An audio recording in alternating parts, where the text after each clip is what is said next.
Alright, we're about to begin.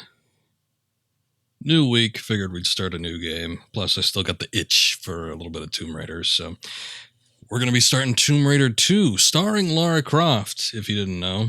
That seems to be the subtitle on here, but oh well, doesn't really matter too much, does it? We all know who's going to be in the game.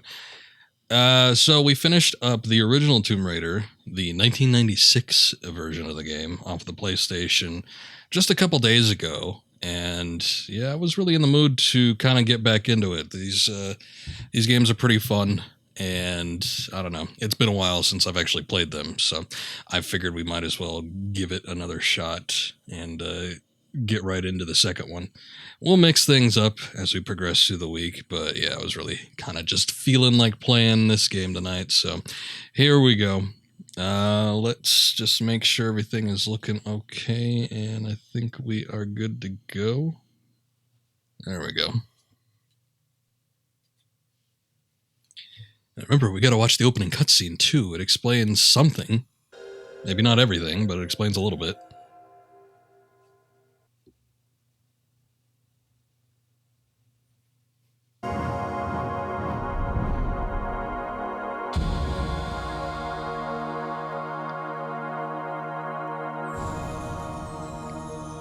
I think I fixed the crop too. It's going to look weird for any other game that's not Tomb Raider, but for some reason the Tomb Raider games, they kind of skew to the right a little bit, so you kind of have to fix up the cropping to make sure everything's all balanced out correctly. Otherwise it's going to look weird. But it prevents me from having to go into screen adjust and tighten it up every time.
They turned you into a Melty Cassidy snake.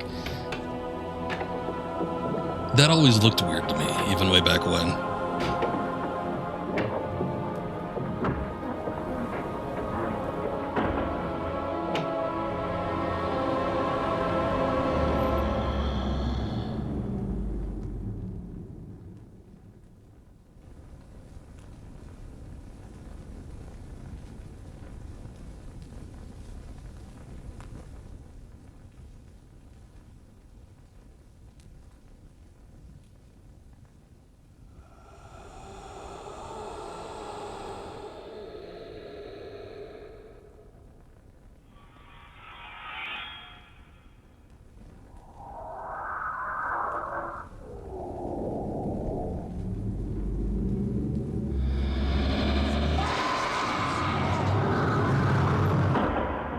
No!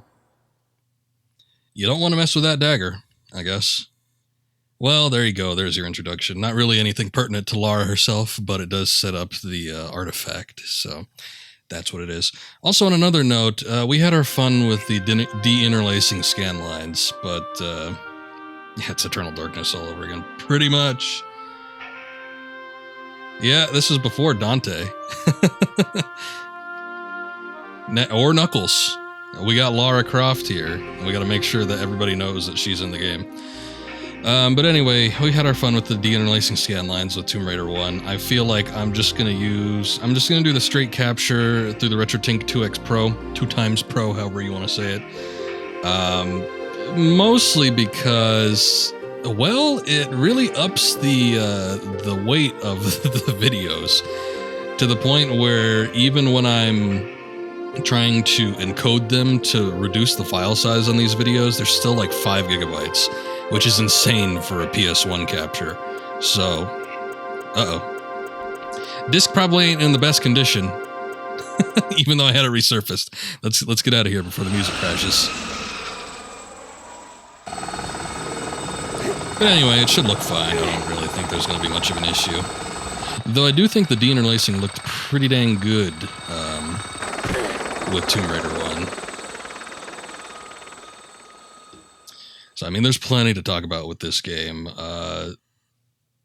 First of all, given the success of the original Tomb Raider and the pretty much low production cost, rather, to actually make the game, yeah, it made a lot of money. So what ended up happening was these guys, the people at Core, they decided, well, we had ideas in the backlog for the original Tomb Raider game anyway.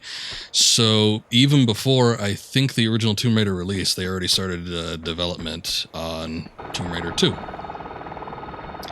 So a lot of the ideas that didn't quite make it into the first game ended up making it into this one.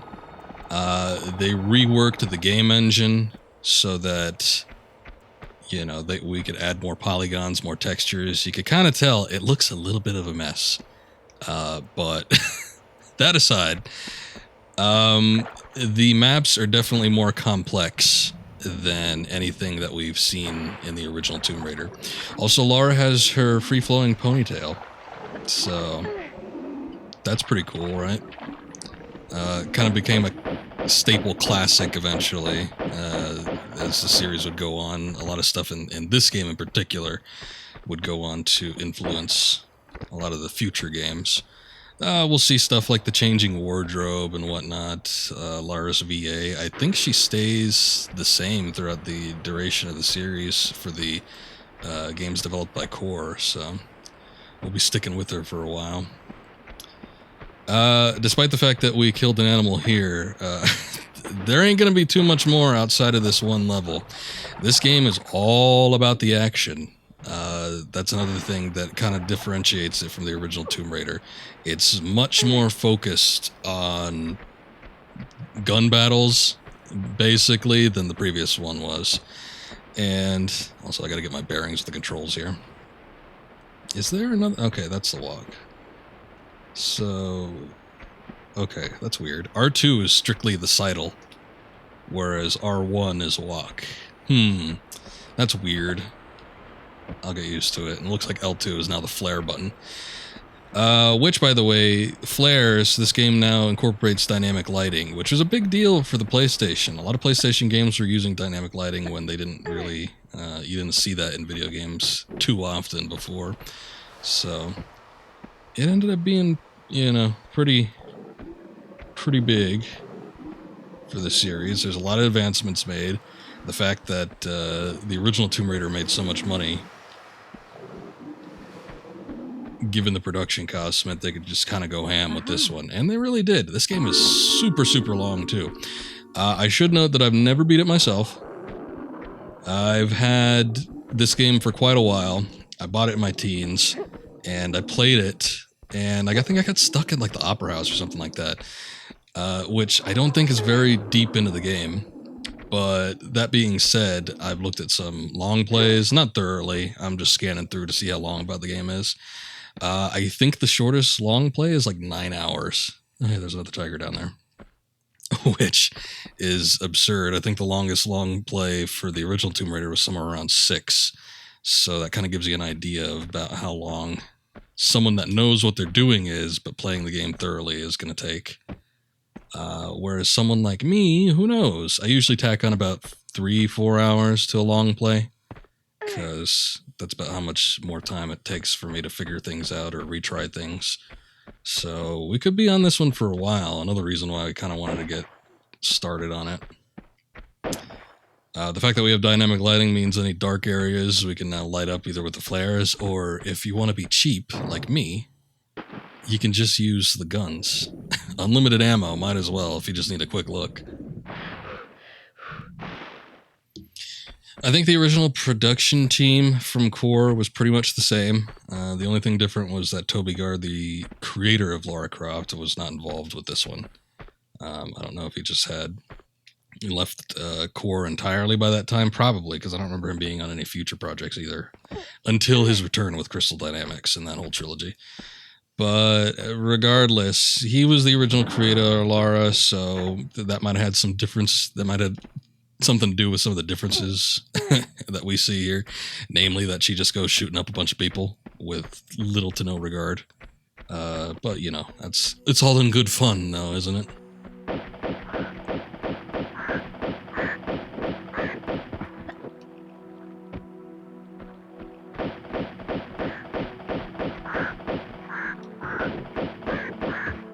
We'll kind of notice with this one, too, as per the stream title.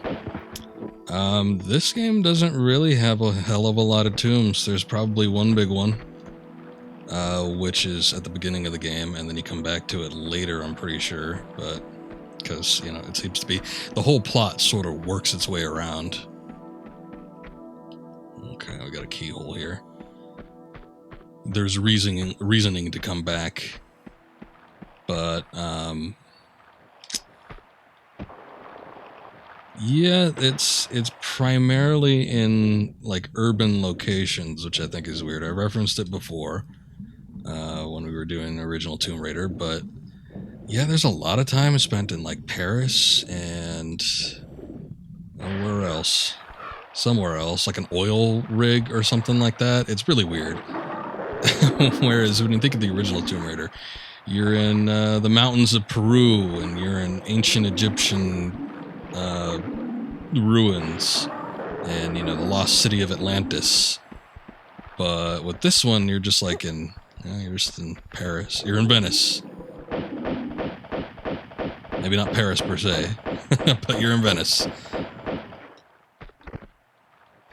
And then you're just at some like weird mafia run like oil rig off the shore and other things like that. So it's a little bit strange. It was definitely a different direction to take the series in, which I think is probably good for the overall health of a series like this, especially when they were pumping out games. I think it was said that they finished this game in about 8 months, which is pretty outrageous. The team was still pretty small, too. Whoops.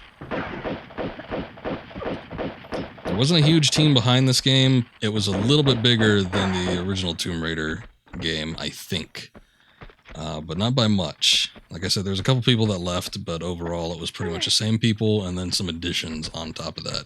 But when we saw the credits, when I beat Tomb Raider not too long ago, what was that, like 6, 7 names? It was outrageous. So, you know, even if you're tacking on a few people, a few extra hands, that ain't a whole lot. Maybe a dozen, maybe a couple dozen people worked on it all together, depending on like the programming, the modeling, things like that. But maybe more if you count like production costs, people that just were there to toss money at the project or other things along those lines. But yeah, not a really big team, especially when you're looking to finish within less than a year's time. But yeah, this one came out about a year after, I think in 1997. So I think given the amount of content that's in this game, that's pretty impressive.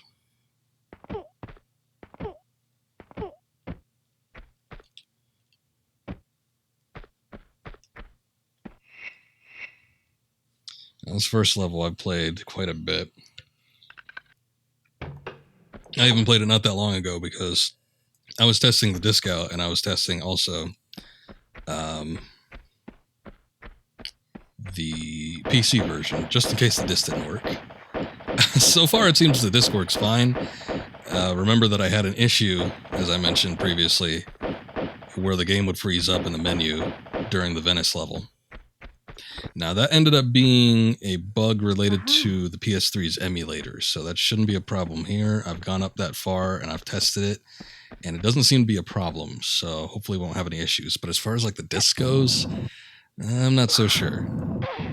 So don't be surprised if at some point I end up needing a switch to the PC version, because I'm sure as hell not going to rebuy the game. That's not a factor for me. So,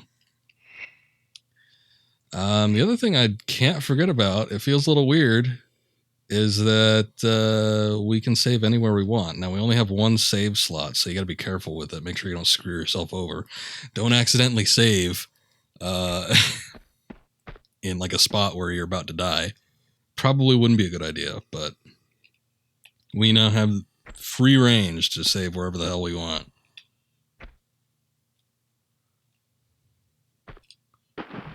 Okay, that didn't work nearly as well as I wanted it to. Oh well, I could just get in the water, fine.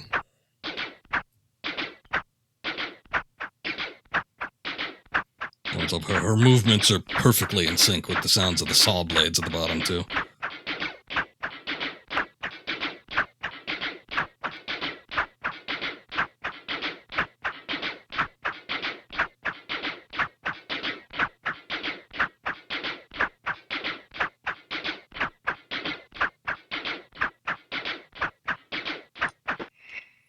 Wait, we got a shotgun right off the bat?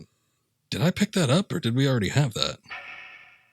That's awfully strange. I don't remember a shotgun just being given to you at the beginning of the level.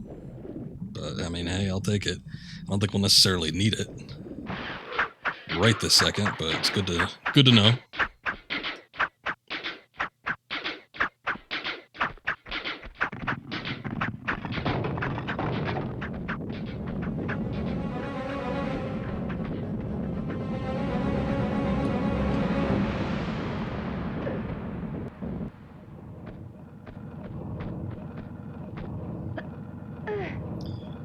Alright, get ourselves up here.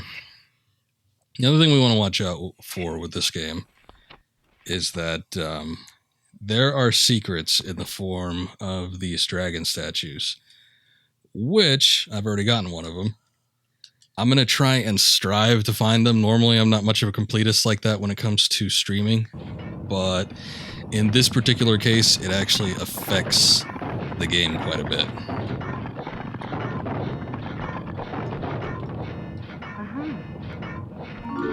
Move your ass, Lara. There you go.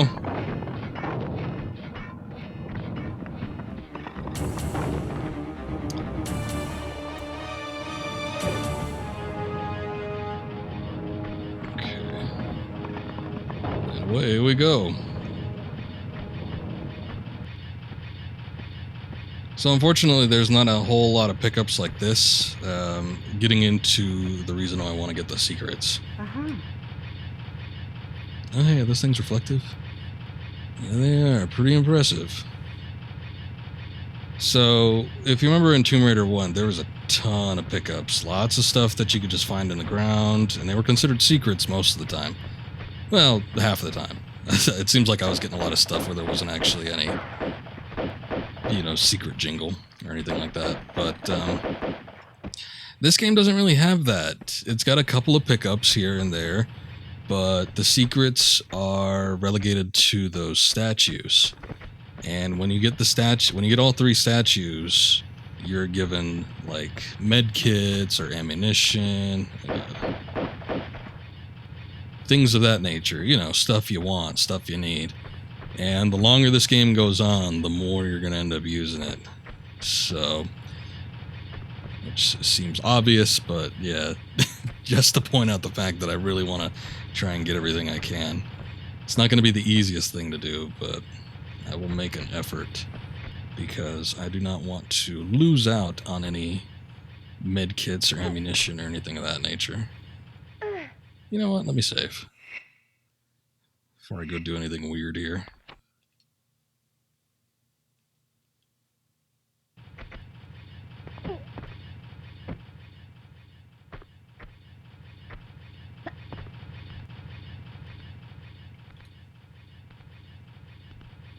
But yeah, it kind of sucks because some of these are really, really obscure. Sometimes there's stuff that you could find relatively easily.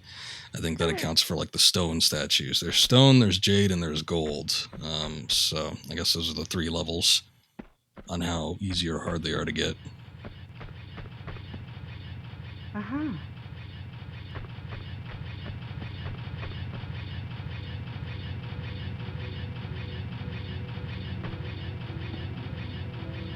if we want to go up or if we want to go down.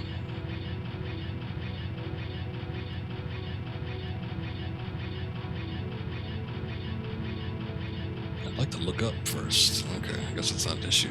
Why don't we go down first? Oh god, it's really dark.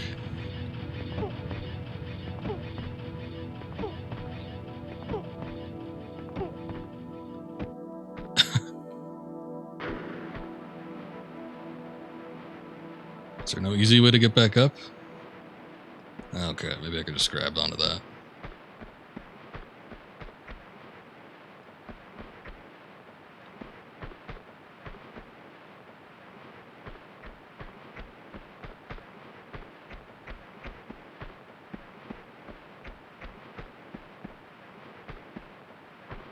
Oh, hey. Who knew that under the Great Wall of China there'd be a Tyrannosaurus Rex? I still don't know if this is just like a secret.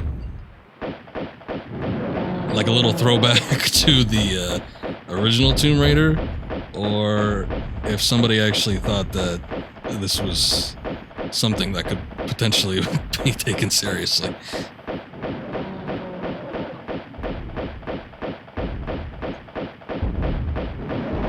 I don't think he could get in here, so okay, then it's already dead. I was gonna say, I'm not gonna bother pulling out the shotgun. And again, much like in Tomb Raider 1, his head clips through the wall when he's dead.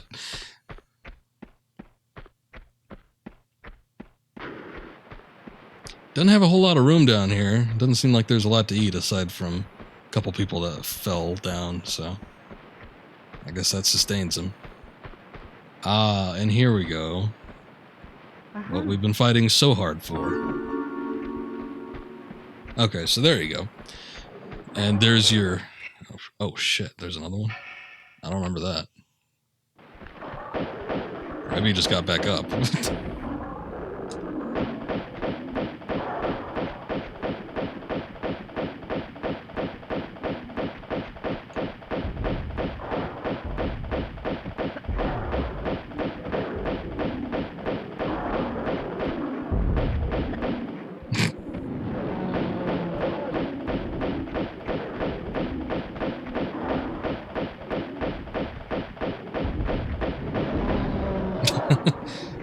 Trying not to tempt fate too much, but I'm here. Are there tigers down here too? What the hell's all that roaring?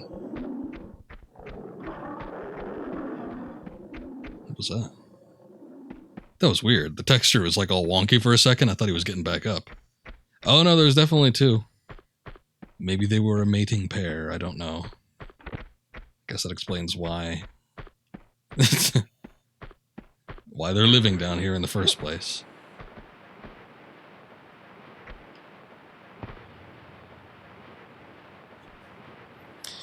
So as we saw there, when you pick up the last of the dragons, you get some items in addition to it. So it's kind of all ready and set for you. Could be a lifesaver in some instances, but you just got to be on the lookout for all that.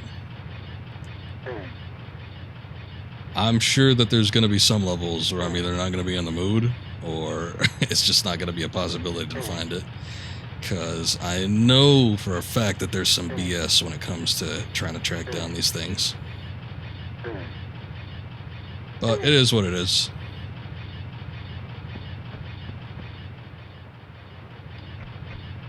And it's like rancidly bright, jeez. So what the hell's down here?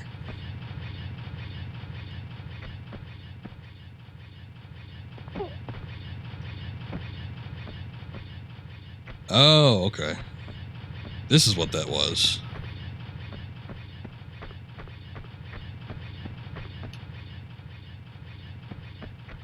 So then we got the zip. Oops.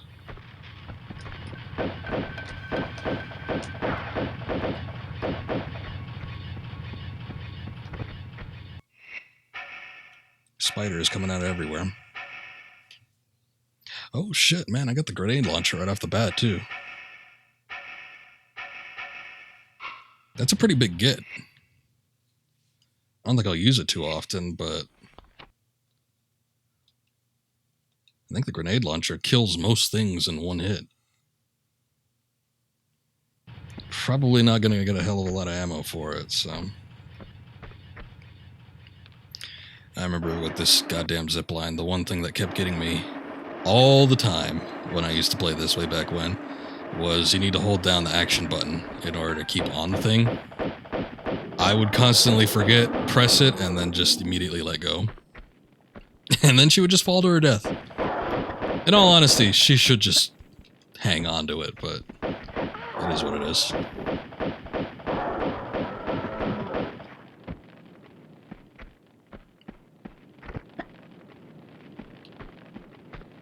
Oh, and the other thing. I hear that crackling fire. Yeah, that fire's a bitch, because your instinct when you see the fire in the campsite around here is like, I wonder what's over there. Go check it out. That fire has a hitbox that is massive. You go anywhere near that goddamn thing and you just catch on fire. Lara must be coated in a fine layer of oil or gasoline, because she goes up in a blaze in seconds. 0 and 30, thank you for the raid. Appreciate that.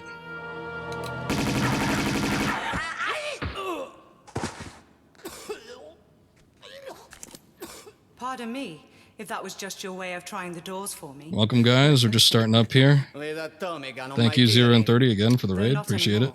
So after you. Somehow, you don't behave like you got the monk's blood. I understand that somehow is in my favor. So indulge me about the dagger. I'd be indebted with your life. These doors are waiting for the right one, the right time to arrive, and then the dagger's blade will honor the hearts of those who believe. So unless you pledge your loyalty as well... And which one is that? To the sins and fortunes of Marco Bartoli. Remember that name. Also, what were you guys watching? If 0 and 30 is here, are you streaming? Perhaps not just yet, then. A little bit of Tomb Raider, maybe? Aha. Gianni Bartelli. Hello there. Via Caravelli, Welcome. Venice. You just finished streaming TR2. Cool. You do the same thing I do, then. I look for somebody streaming the same game, and then I'll just toss them some viewers. Thank you very much, though. I appreciate that. Did you beat the game, or are you just doing it in sessions? I'm just getting started here, so hopefully it's not too close. Be getting a feedback loop, seeing what you guys have already seen.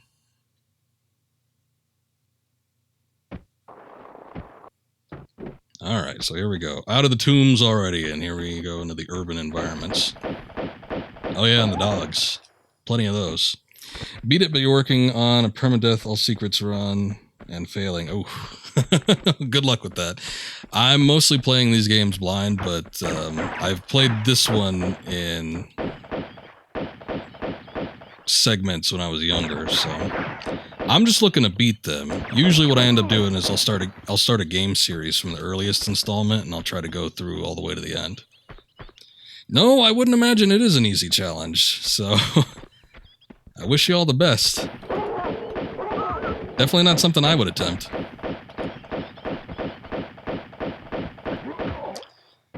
But yeah, typically with me, I just try to start, so I just finished up Tomb Raider, the original 1996 version on the PlayStation a couple days ago. So now we're starting up the second one. When I finish this one, I'll move on to 3, so on and so forth. So most of these games I haven't beaten, the ones that were developed by Core. So I do think it'd be relatively interesting just to get back into them. I've played all of them years ago, but nothing like it. Yeah. We experienced that with the first one. Very neat series.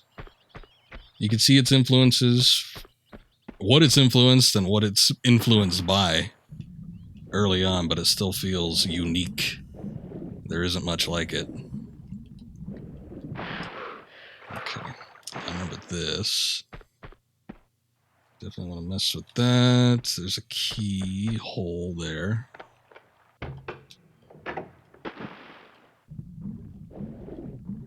So around this point, this is what I was referencing a lot, but playing this off of the PS3, and I don't know if it's the Greatest Hits edition, like it is with the original Tomb Raider or not, but it does kind of suck, because I think once you climb this ladder, if you attempt at any point to enter the menu, it just freezes the game. So, more emulator issues. Another reason why I try to do it off of original hardware, but can't always do that. Influenced you to buy the 25th anniversary Widow Workshop statue. Oh boy, how much did that set you back? I got a couple things from Widow Workshop. They weren't cheap, but very good quality stuff.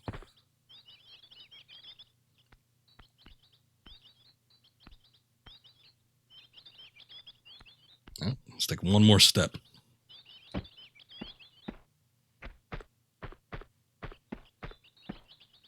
But yeah, as for me, I've always been a big fan of the series, even though playing them at a young age, they were a little on the difficult side for me, which is why I never really beat most of the ones by core. But I'd continue on with the new trilogy and then the reboot series even. Still need to get through those, but I've enjoyed my time with all these games, and they've kind of always been there. It's a long-running series, so it's gonna be an interesting series of streams.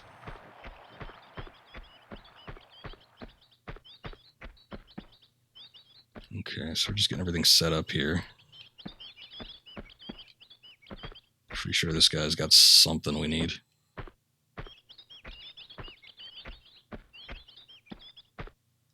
As a kid, he didn't get past 40 fathoms. I think he got further than I did. I might be wrong. I would need to play through the game to find out. But I think I stopped at the Opera House. Just something about that was too confusing for me. And most of the ones that were developed by Core, I want to say I played around the age of... Whoops, that's not what I meant to do. I want to say I played around the age of like 8 or 9. Because that would have been about the time period when I had my PS1, about 1998, 1999. And then just a few years after that, I played a couple into my teens. But by that point, the Crystal Dynamics new trilogy was already out, so that's what I started playing more frequently. And I beat those. Actually, you know what? A standard jump is probably going to be good. But yeah, just playing it as a kid, it's a hard thing to do. It's not an easy series to play. Wrapping your head around the controls can be a little bit finicky. Oh, you know what? Maybe not there. I feel like we need to do something with this. Played Legend when it was new, had a lot of fun with it. And I'm kind of excited to get back into those too. I've played all those games once. And I really liked them, but yeah, it's been a minute since I've touched any of them, so I do think it'll be interesting to kind of compare and contrast with what the core games are like. But I do remember having a lot of fun with them.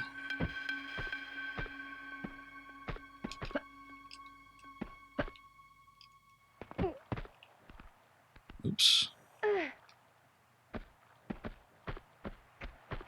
Okay, good. This is all necessary stuff. I was afraid that I was getting into something that I wouldn't be able to back out from. Okay, so I think what we need to do here, this is where our boat rides begin, so let's go back into the boathouse, see if we can unlock this door with that key.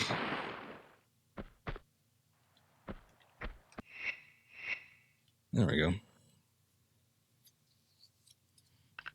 Two major additions with this game was the ability to use vehicles and then the ability to climb, I think, like the ladders and whatnot. You didn't really have that in the original. It's mostly just leaping off of stuff and picking up on your platforms. But the vehicles was definitely a big get. I thought this was amazing back in the day when I was playing this on PlayStation. I was so psyched to get in a boat. Oh, shit. The only thing is I don't know how to get out. Okay, there you go.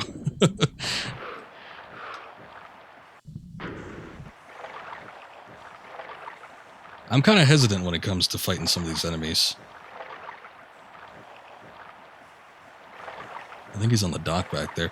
On the one hand, I don't necessarily want to use a lot of like health packs and other things. But on the other, they do tend to drop some stuff.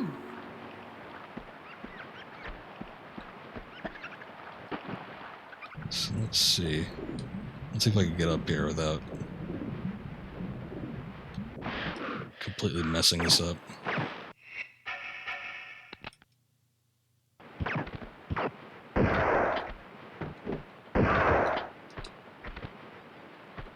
What do you got for me? What is that? Is that ammo or is that guns? Oh! Automatic pistols, no kidding. That's not bad.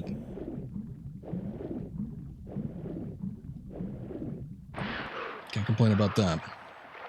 Alright, now I just gotta find the boat. See if I can get back into it. Along with the dynamic lighting comes very, very dark rooms. So it is an instance where you gotta keep using the flares. I got a friend that absolutely hates how dark these games get, but in all honesty, I do think it's part of the gameplay. I don't think it's an issue with, you know, needing to turn your brightness up or anything like that. It's just, they expect you to use them flares, so you better start using them.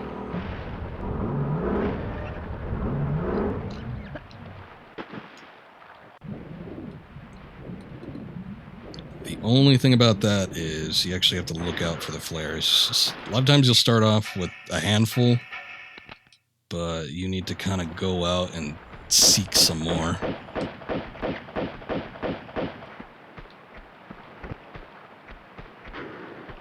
And sometimes enemies will drop them, but a lot of times I find that they're just kind of hidden among the level. Let's see. I'm going to move this. Okay. This looks like a movable block.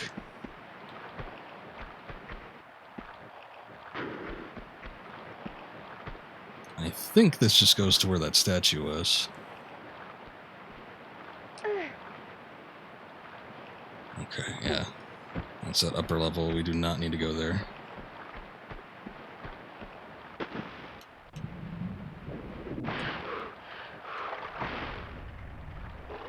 As we're starting to see, though, already in the second level, there's plenty of enemies that are human-based, which was kind of unheard of. They were pretty much reserved for the bosses in the first game.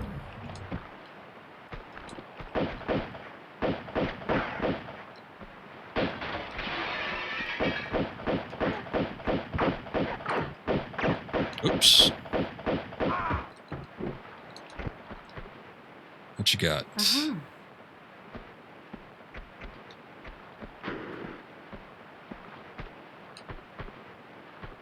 Ah. Some shotgun shells.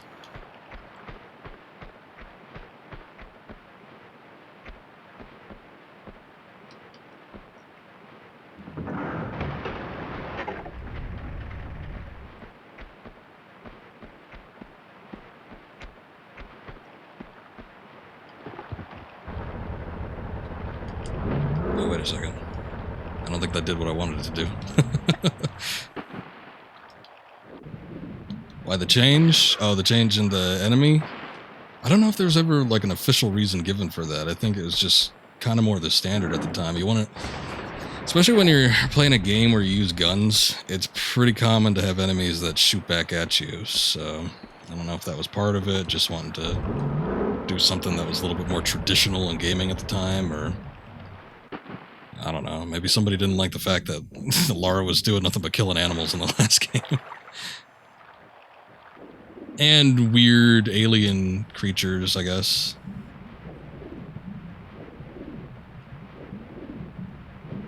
Austin Powers stuck in a hallway with a boat. You never know. The boat mechanics can be a little finicky, so you never know. Yeah, especially endangered animals.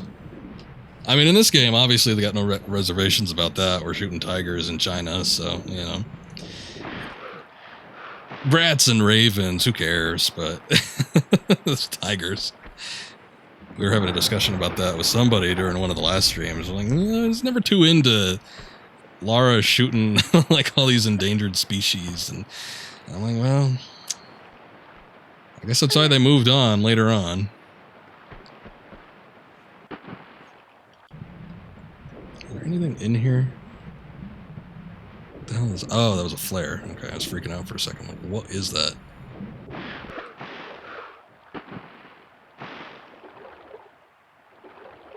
Okay, hold up a sec. I think I remember seeing. There it is. Let's see what this does. Cool.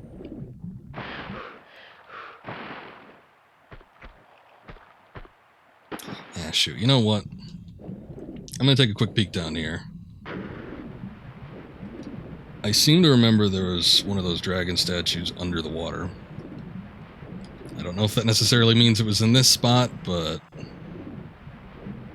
we got the boat where it needs to be. I think I could take a peek. Might be back here. Yeah. I just was kind of going through some of the development process, but definitely a lot of what Tomb Raider 2 was leftovers. Ah, see? I knew there was one around here somewhere. Leftovers that were concepts that were proposed for 1, but either couldn't get in because of limitations or just didn't get in because of time restrictions. So that led to this extra beefy game that is Tomb Raider 2. Loads of content in this one. And then on top of that, I mean, if you got the PC, what is it, the Windows 95 version, you're going to get the Golden Mask probably too, Gold Edition. So even more on top of that. And then with some of the newer gameplay design mechanics, it's like it's a pretty impressive step up from the previous game. That, and they just had a ton of money from the first one, making some decent bank. And then they had a little bit more time to develop 2 as opposed to 1. Uh-oh. I swear it wasn't doing this before. I wonder if there's a smudge on the disc. Oh god, how horrifying. And the music just cuts out. That's probably for the best. Why don't I make a save just in case this doesn't end up working out? I swear I played through this level before just to make sure it worked, and I did not have a problem. Music and FMV is always the first thing to go when it comes to old discs. Ooh, jeez. That's hefty.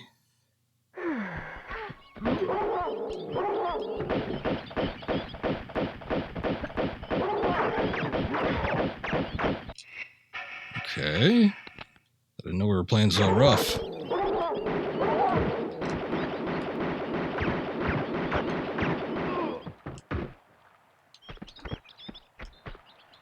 Let's try and dodge these guys a little better.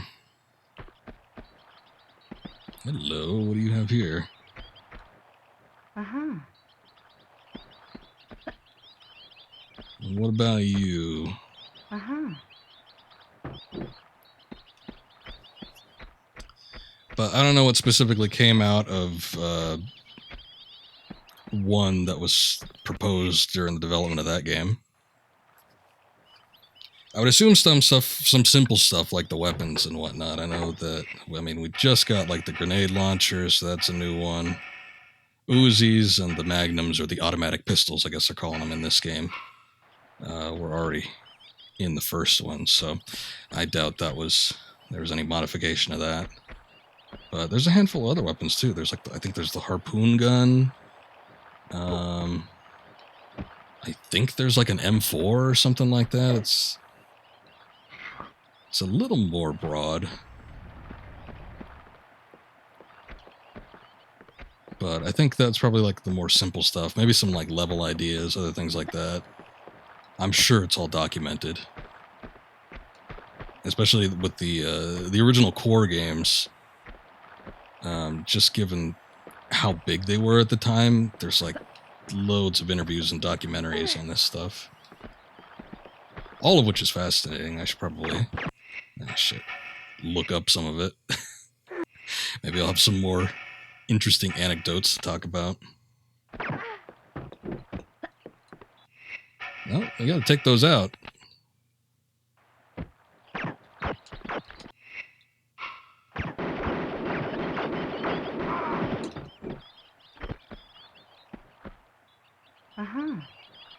There we go.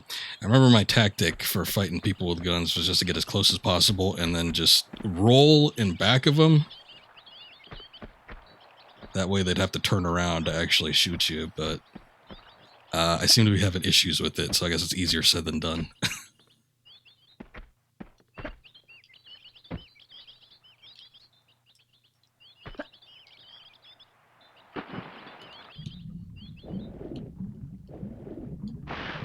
Okay, so there's this whole big to-do with this boat and all those gates and the doors and just all that stuff, so I guess we'll work it out as we get to it. Uh-oh, more music. Let's see if it actually holds through this time.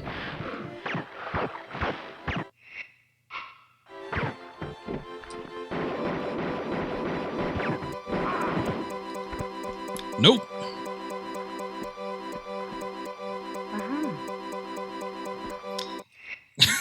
How irritating is that? Let me take a look. There might even be a smudge, because I swear I was playing this not too long ago for testing's sake, and it just wasn't doing that. I'm going to take the game out real quick.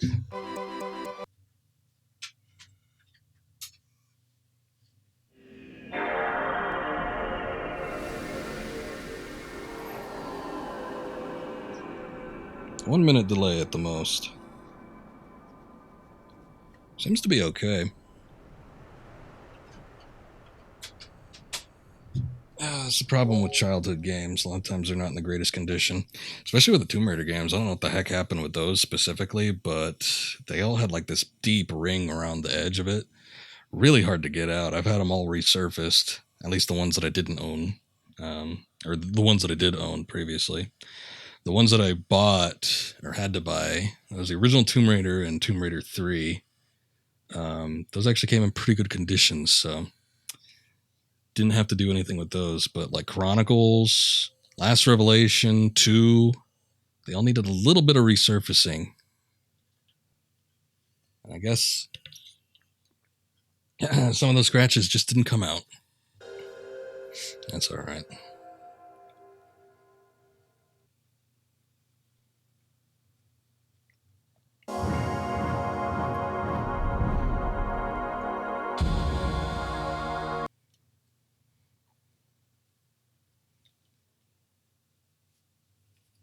It's a remix. Yeah, you may be right. This was the 90s. All the rage with all that skipping around and whatnot.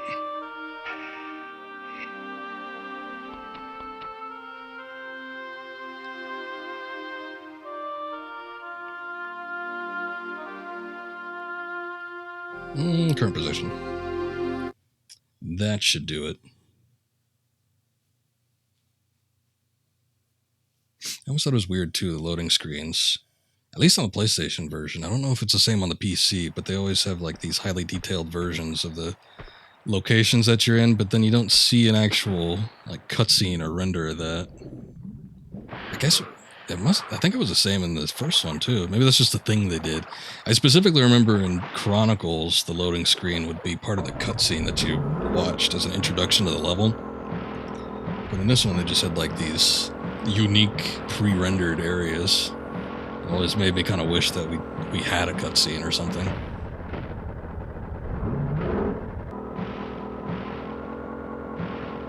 And you ain't lying about the boat, and this is going to be a little awkward, especially if I need to go through a little slower. I feel like we could even... Oh, okay, yeah, that was a problem too. No, not that.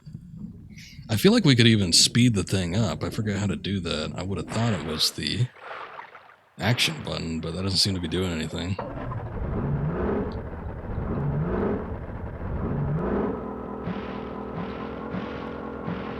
Oh, wait, no. Walk button. It's a look button. I imagine that's the flare button. Oh, it is the action button. It just wasn't doing it before. Okay. Well, good to know, because we're going to need to do that in a second.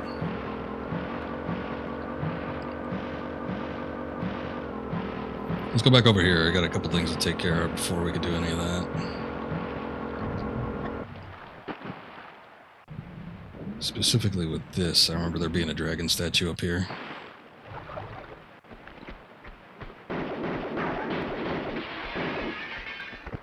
There it is.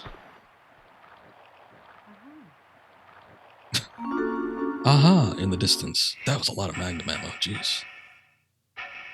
249. I don't think we got any health kits or anything like that, but that's what I'm mostly afraid of. I don't want to run out of health kits later on in the game. I feel like that's going to be a major issue.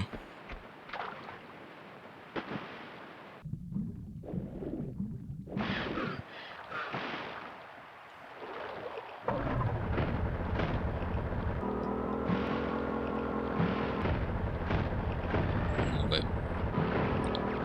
Wait.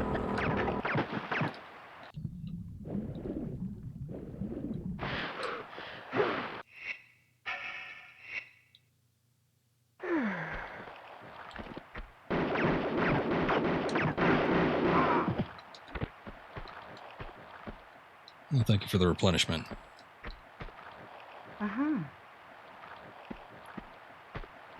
Okay, so what do we have here? What is this?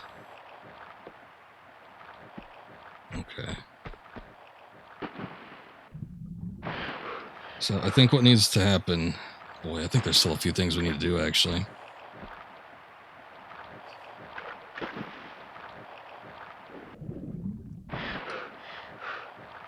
I'm probably going to end up abandoning this boat here.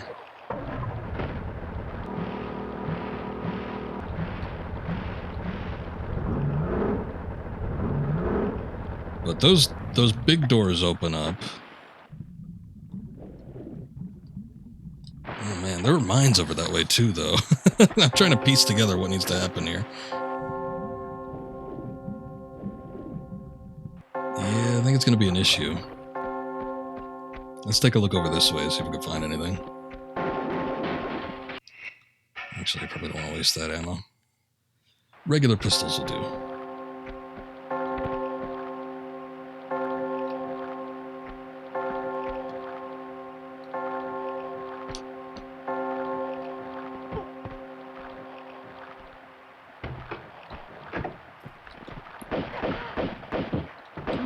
Ow. Thanks.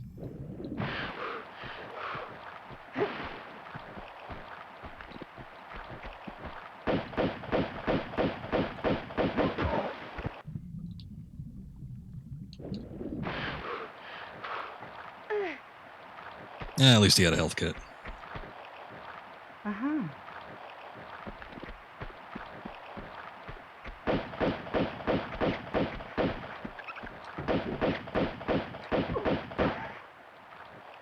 Okay.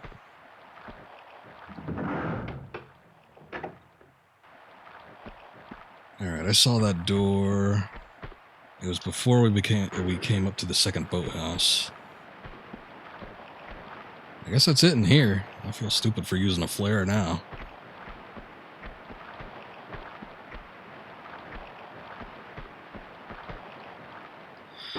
Okay, I think we can get to it from this way. A lot of ins and outs along this little canal.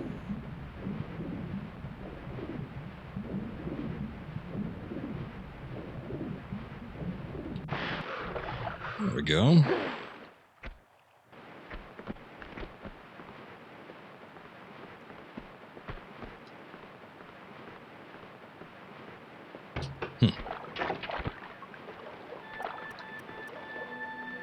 Oh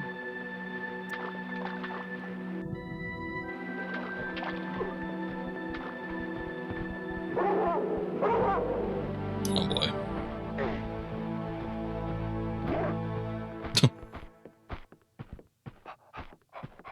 I'm just wait for them to go to the back there.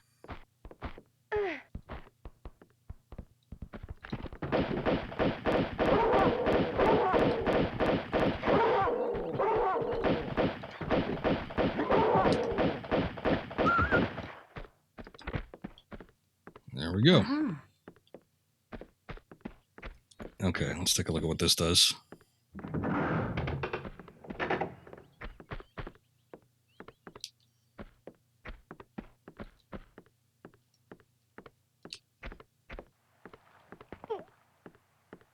Ah. Oh, shoot. That is not a bat-wielding one.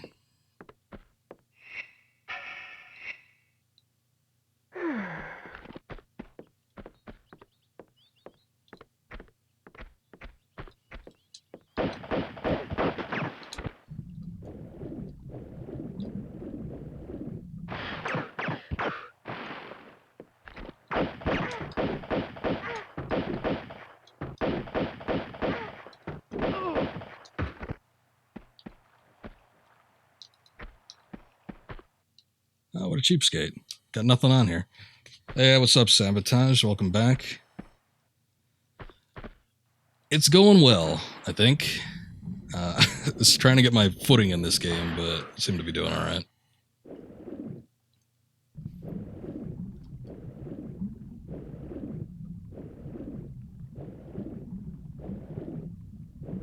Two is a bit of a different beast from one, so having to relearn how to do a couple things here.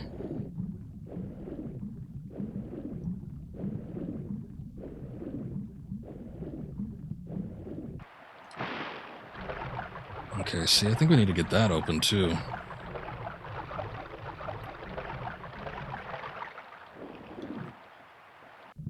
Because our goal... Oh, shoot. Am I able to shoot him? Is he dying?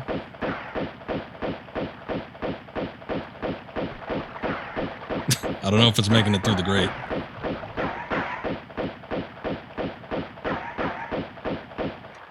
I don't think it's working. Don't know if you ever played 2. For the longest time, I used to think 2 was 1. And that was just strange misconceptions as a child, but yeah, I always thought, you know, Tomb Raider 1, oh yeah, the one with the Great Wall and Venice and whatnot. No, that was 2.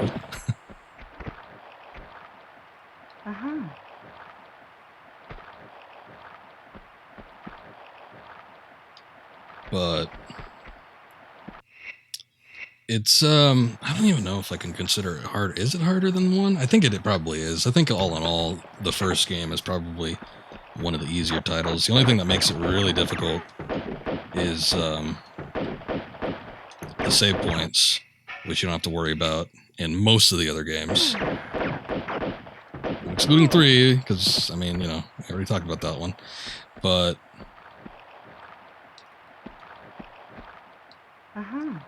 I think just in terms of, like, the platforming and the action and whatnot, 1 is probably a little bit easier. 2 gets rough just because it ends up throwing a ton of enemies at you. It's like all these games are hard for different reasons. 1's got the save points, 2's got the enemies, and then 3's got both the save points and the death traps. So it's all a bit of a problem with that one. I gotta replay 4. It's been years since I replayed that one. I haven't played that one since I first got it, which I was probably 8 or 9 at the time. So it's been a little while. I remember that one being hard, but I was a kid at the time, so replaying it today, I probably would think it'd be a little bit easier, I'd think. Chronicles is probably fine. Although that one level, when she's a teenager and you don't have any weapons, that one used to freak me out. Okay, hold up a sec here.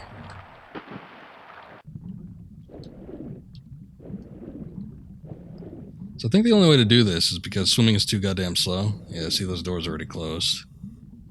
I think by the time if you tried to swim over here, you would definitely run out of time. But the problem with this, I think I could just run this boat into it. The only thing is I gotta get out first. See how easy that is.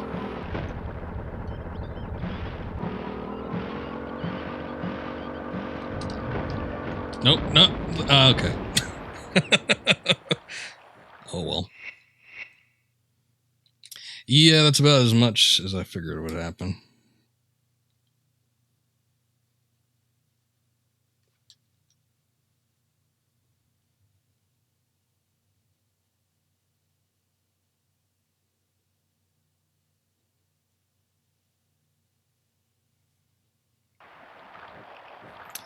It's hard to tell. Sometimes you're a dumb kid who doesn't know something's easy. Sometimes you're a dumb kid who doesn't know something's bullshit. Well, that's the real trick, isn't it? Is telling the difference later on. Because I've heard it a lot from plenty of people that used to play games when they were kids, you know, 5 and up or even earlier than that. They're like, I used to think this game was hard, but I think now it's just bullshit. Like bad game design or something like that. I don't necessarily think that might be the case with the Tomb Raider games. I feel like for the most part they're pretty much fair, except maybe 3. But they're definitely, I wouldn't consider them for kids. And I don't mean that there's like adult themes or, you know, it's too violent or anything like that, which, you know, if it is for your particular child's tastes, I suppose that's a thing. But I just think in terms of being able to understand how the game is played, I don't feel like a lot of kids is probably going to get it. I had a bare minimum understanding of how you had to move around. I don't think I really even got that there were, you know, very specific movement patterns that you had to do in order to progress through the level, like, seamlessly. I think I was just, you know, jumping at random, trying different things, and getting it eventually, and then just being, like, thankful that it was over. That seems to be what I can recall.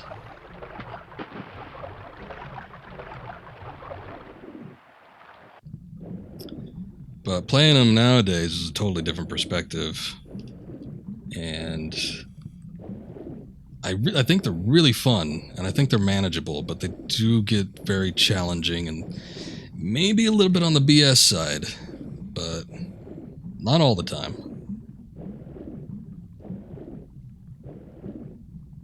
Also, I think we got everything. We got the 2 gates opened up.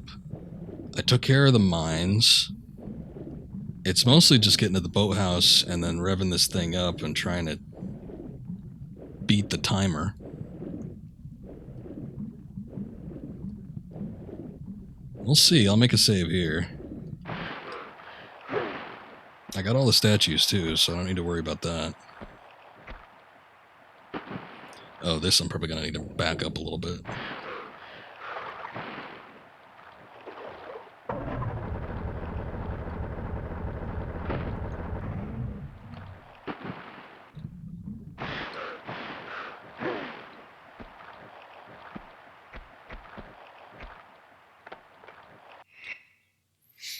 Okay, so that door's open up. These only unfair as some death traps are unreasonably tight, so you die the first time. It's a little confusing as well. Yeah, that's pretty much, but I still think that's I still think that's a little bit BS, especially how clear-cut some of the other levels are in different games. One, yes, it is confusing. I feel like they get overly complex without being, you know, completely fair. I feel like Last Revelation kind of perfected it a little bit, because I feel like the levels in Last Revelation were complex and they had a lot to them, a lot of different layers, other things like that, but it was still easy to understand. Ah, crap. We got caught up on that wall there. I don't think this is gonna work. Yeah, this boat's a little unwieldy. Shit. Nope, door's closed. Try it again. But I specifically, and I mean, it's been a long time since I played it. That was the one that I rented. If you remember when we were talking about that before, I rented it and I was trying to play it several times, and I gave up. I couldn't do it back then.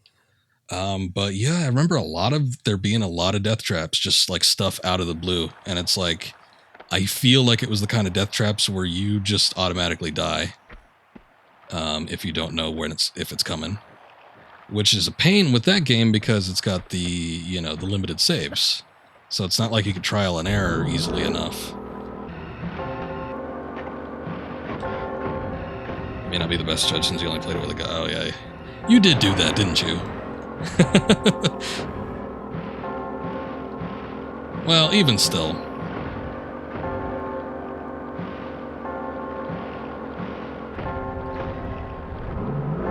No! Okay, we did it. Yay.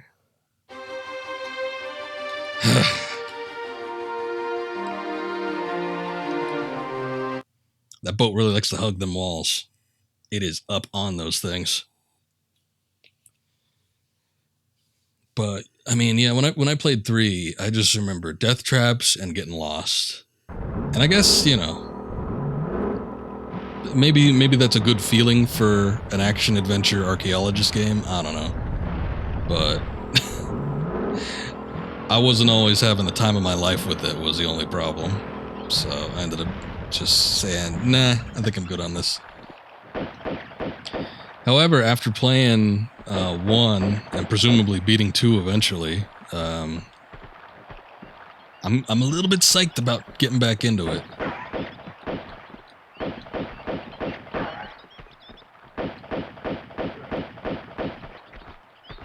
That is no rat, is it? Oh no, that is not a rat.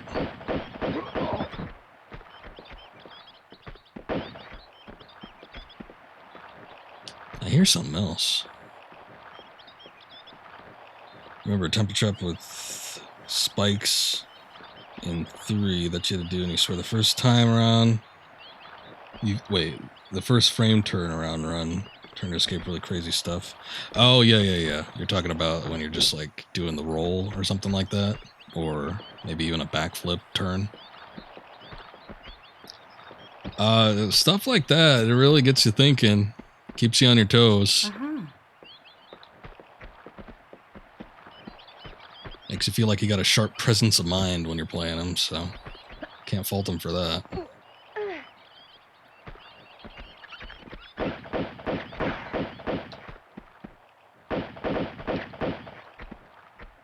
There's an ass load of rats here. That's Venice for you.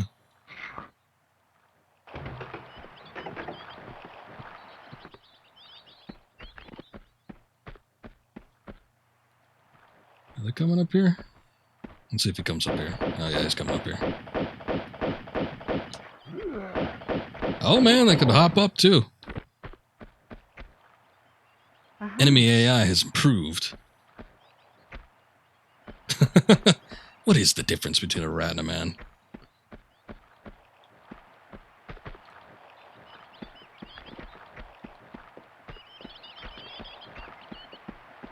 We are all rats.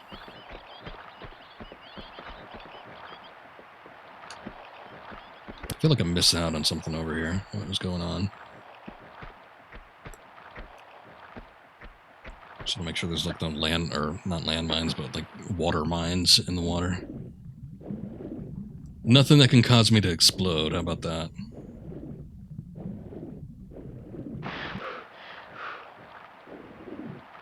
I don't think I can get out on there. Not from down here, anyway. Not even with the boat.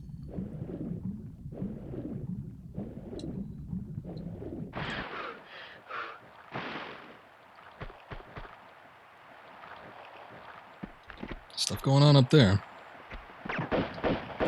Well, okay, yeah. You are correct, sir, in that assessment. There's a distinct difference in that man drops ammo. Sometimes health kits. Animals have nothing.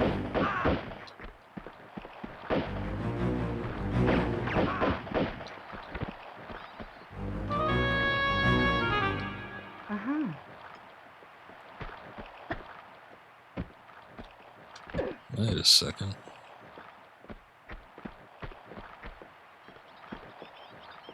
Oh. I think I hear something. What's going on?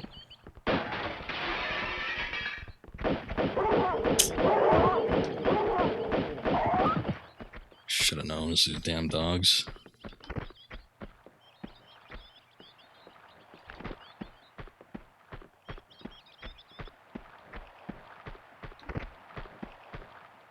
Uh-huh. Oh, geez. It's quite the pickup.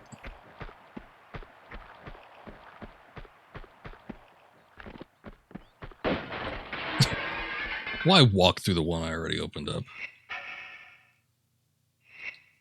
I'll break some windows, goddammit.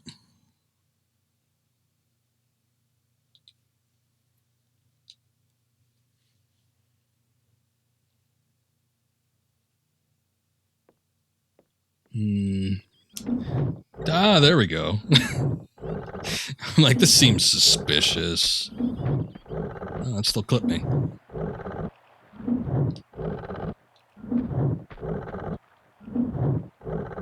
Here, why don't we try this?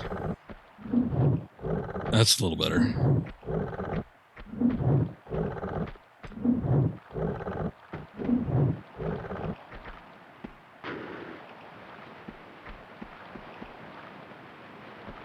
Eh?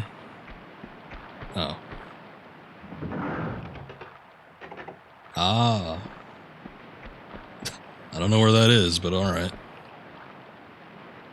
I'm sure it was important.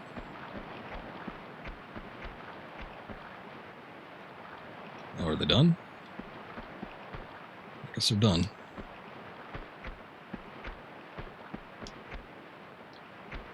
Very interesting death trap. I think Resident Evil 4 might have borrowed that. Oh yeah, I get that feeling all the time. Especially me. I don't watch a lot of streams, but when I get the chance to watch some, I usually watch people playing some older games, and I'm like, I get the hankering for that kind of stuff. Which is why I stream mostly old games. Every once in a while, I'll pick up something new. I think I'm gonna get Resident Evil 8 when that comes out. But that's probably the only new thing I'm gonna play for a while. Most of my games seem to be relegated to like the 5th and 6th generations, at least as far as streaming is concerned.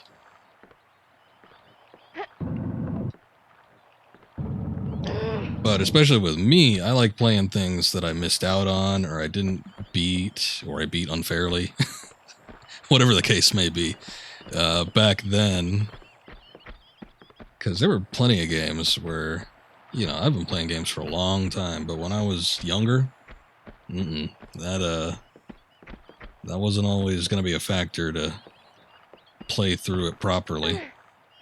Especially when I had a Game Shark. Oh, crap. A shame to admit, but yeah, I've my first playthroughs of a handful of Final Fantasies usually involves that. Grinding game just wasn't for me. And my, how things have changed.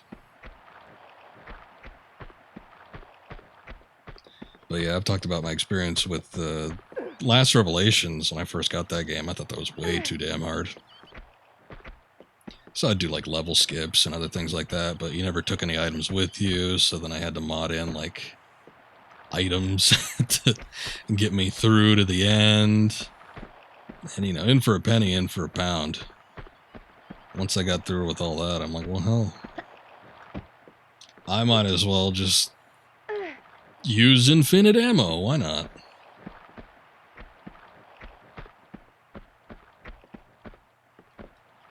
Oh, crap. Man, I'm not good at that.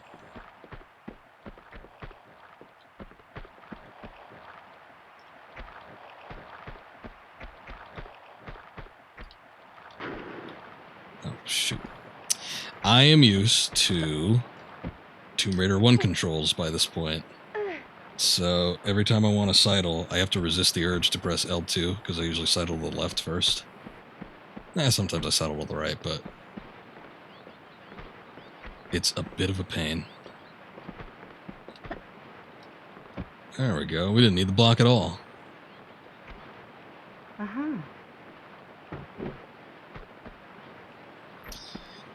You mostly play newer games, and by newer you mean like 5 years old. I get the hankering. Every once in a while I'll see something on the market, and especially, you know, if it's something that is big or, you know, it's attached to a series that I used to play or been playing for a long time, such as your, you know, your Resident Evils. I will usually pick that up. I'll get that the day it releases, and I'll give it a play. But, I mean, most of the games I play nowadays, it's just like catching up on stuff I missed out on. That new stuff is always going to be there. But, especially me, that I like to play, you know, physical versions of games and whatnot. It's getting a little harder to come by, so I feel like my time's running out on stuff like that.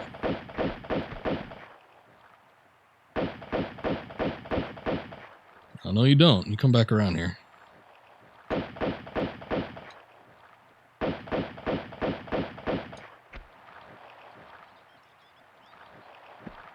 So wait a goddamn minute. Where'd that guy come from? Like, how do I get up there? Maybe I work my way around, because there ain't no path down that way. Unless it was hidden, but I don't think that's the case. I'm usually good at picking out those weird trapdoors.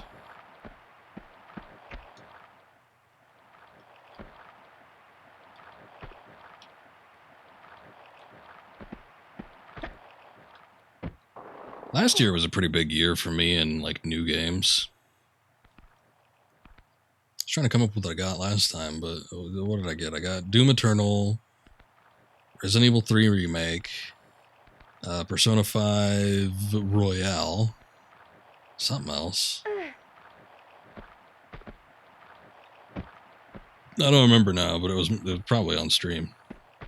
I streamed Days Gone, which had come out a couple of years prior, so it wasn't like brand new, but it was new-ish.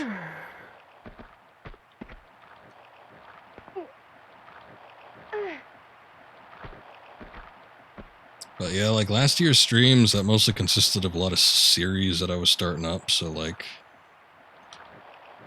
I don't know, what was there? A lot of Halo, a lot of Grand Theft Auto. Devil May Cry was last year. Some other crap. Aw, man. I thought for sure that'd be it. I was trying to hang off the ledge and then just rip onto it as I was coming down, but that didn't seem to be the case. Maybe I just need to jump from there, I guess. I'm just gonna do this crap again.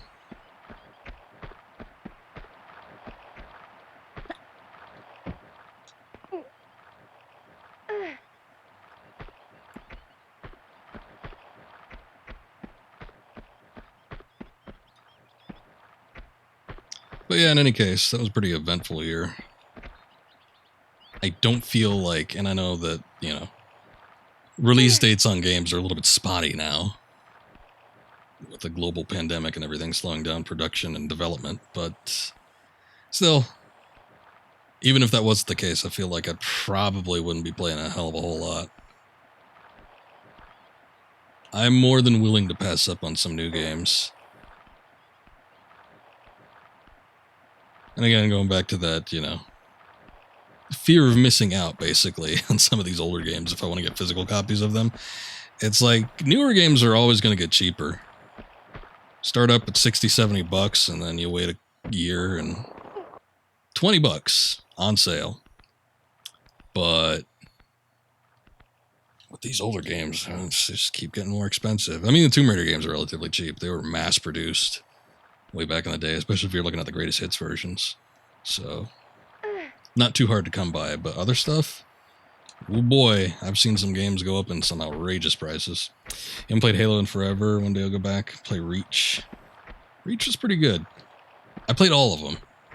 All the main ones anyway. Well, no, I played some of the side ones too, because I did play Reach.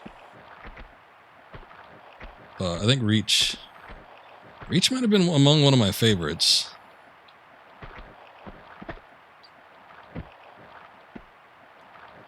I wasn't too keen on all of them, that's for sure, but I did have fun with all of them for the most part. Whoops, not quite that.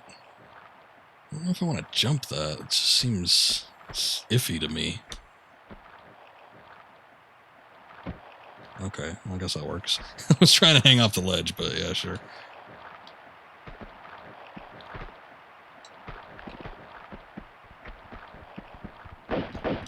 I knew it. Big open doors like that, there had to be something coming through.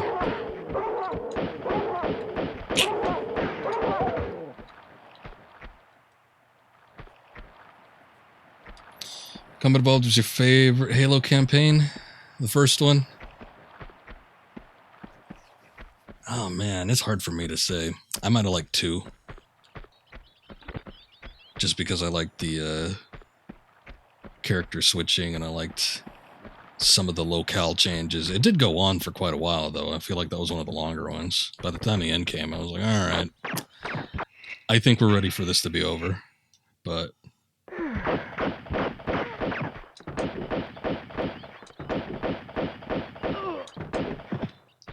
ODST remains your favorite, though you love the 2 you beat. 4 was and you didn't try 5. Yeah, it seems to be the general opinion of everybody. I didn't think 4 was... I didn't think any of them were bad, necessarily. I didn't think 4 was as bad as people made it out to be, but yeah, it definitely wasn't as good either. Gameplay-wise, it was pretty sound, but... a lot of weird changes in that game. Not sure why they did some of the things they did. I feel like 5 kind of tried to bring it back around, but by that point, we had already like lost out on a lot of stuff, too. It got kind of weird. You had the whole team combat system thing. You had the revive if you die. The thing that got me the most about 5 was the... what the hell was his name? It was either the Arbiter or the Harbinger. I think it was the Arbiter. Way too many boss battles with that guy. It got annoying. But otherwise, I think it was fine.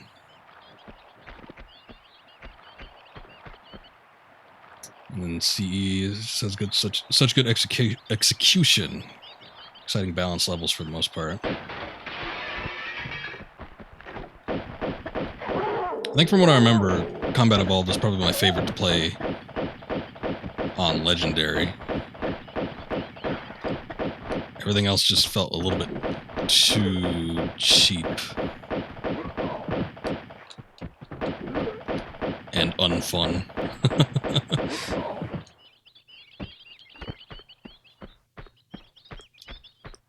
But I think what I liked about Combat Evolved was kind of like some of the level designs and the ambiance. It had a much more... I don't even want to say darker tone, but it was kind of more slated. It kind of almost felt like a horror game in some spots, even though it definitely wasn't. But I think just some of the feel of the levels, and then just being kind of like the lone soldier for the most part on your own, with the flood and some of those dark areas, just kind of had a cool feel to it. You like ODST are cool, but too easy.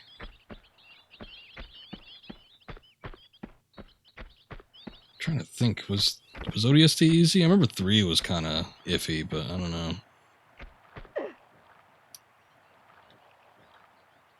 Ah, there we go. Like 4, but remember the colors being too strong on some levels. Probably. There was probably a lot of bloom in there. But hey, they were just coming out of the Dark Ages when colors were like banned. We had that era of nothing but brown. Of course, 4 went too far in the modern sci-fi direction. I think there was a lot of blues. A lot of blue and a lot of orange. So, probably was a little bit overwhelming at points. Yeah, Halo Universe is way more of a mystery, especially at that point, too. Ooh, what is this? Looks like knives.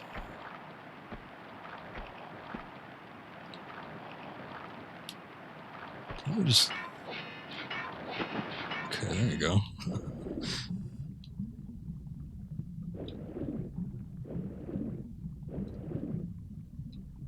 Of course, Anniversary Edition kind of ruined that too, didn't it?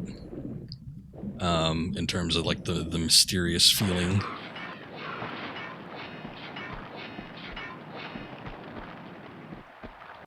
I feel like the Anniversary Edition for 2 was so much more well done, and then it turns out that it was handled by a different team entirely. Whereas 1, they just off to like... They handed it off to like some jack-offs that didn't know anything about the game. It's like all those darkly lit areas where you had to pull out the flashlight. Just brighten it up. Let's turn the gamma up 50%. People need to see, right? Didn't have to use the flashlight once in any of those levels. Just like weird stuff, like when you're taking a ghost or whatever, trying to fly around. There was like walls that didn't exist visually in the Anniversary Edition, but they did in the original. But they still had the physics in the Anniversary Edition. So it's like regardless of what you did, I tabbed over and I saw this big wall blocking my way. I'm like, oh yeah, there's something that's supposed to be there, but... Oh, wait a sec. Okay.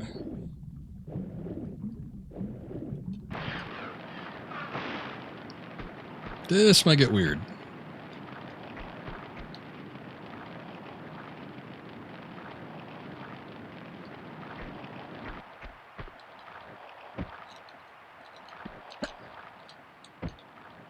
Okay, it wasn't that weird.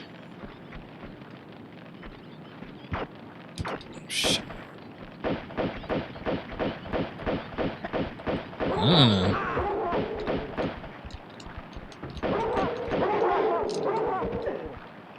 Oh, okay. Shoot. I didn't know I was so low on health.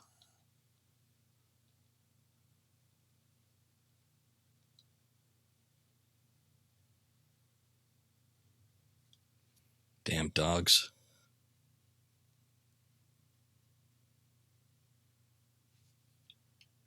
I'm a bit worried now, too. I haven't even really seen any of the dragon statues. Ah, crap. Feel like I'm gonna miss out on some good items.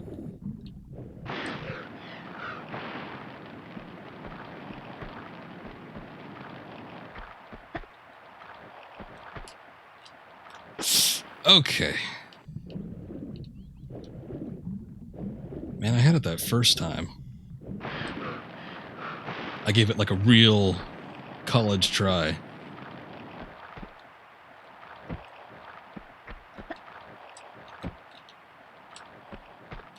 Okay, cool.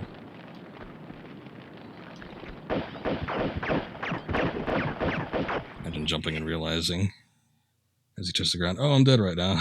Sorry, I'll die. That's what I'm worried about. I don't want to catch on fire. I know those things are timed. Oh, shit. Okay, I guess the culmination of 3 enemies on you at once really takes it out of you. Probably should use a health pack. I'm real hesitant about using them because I don't want to use them too frequently, but I think it might be a necessity in this case. Here, why don't I switch to a better weapon too? That might help.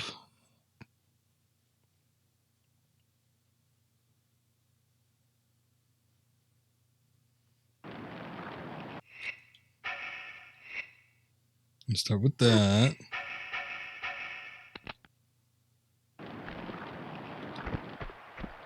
I long for the days where we had the abundance of health packs from Tomb Raider 1.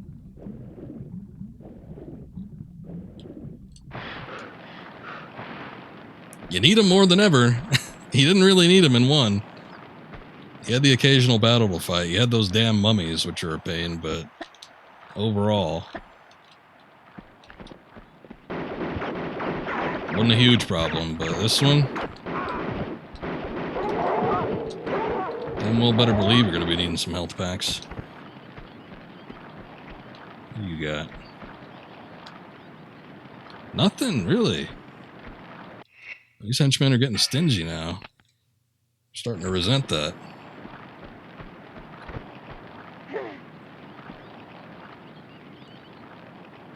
Yeah, I probably don't want to jump down there. Alright, what do we got? Fire.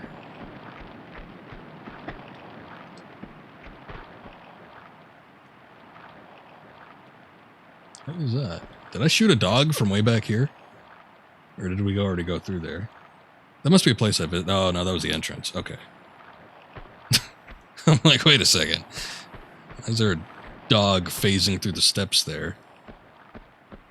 Through there a ton, but well hidden. Camo grass textures. Oh!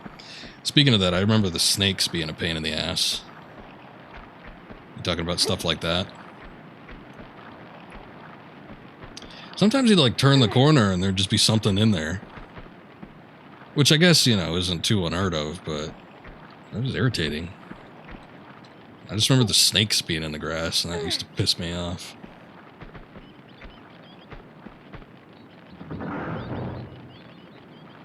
Ah. Okay. Well, if we touch that fire, we're definitely catching on fire. But it's okay, there's a pool of water down there. You're only on fire for a couple seconds. It should be fine, right?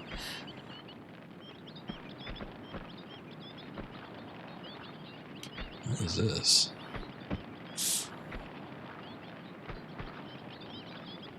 Oh, okay. Safer way. Cool. Do I even want to go down there, though?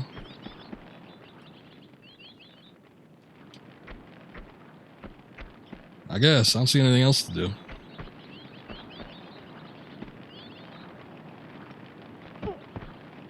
The poison... Yeah, they started doing poison enemies. I remember that happening a lot in Last Revelation. There were like scorpions and whatnot that could poison you. The problem with the poison is it was slow acting, so it didn't like kill you immediately, but it wouldn't go away unless you used a health pack. So it's like if you got hit, even though it didn't do much damage, you're gonna have to use a health pack eventually, otherwise that poison will just off you in time. It's gonna happen slow, but it's gonna happen eventually if you don't do anything about it. So that was the biggest pain in the ass with that. I think it worked the same in 3.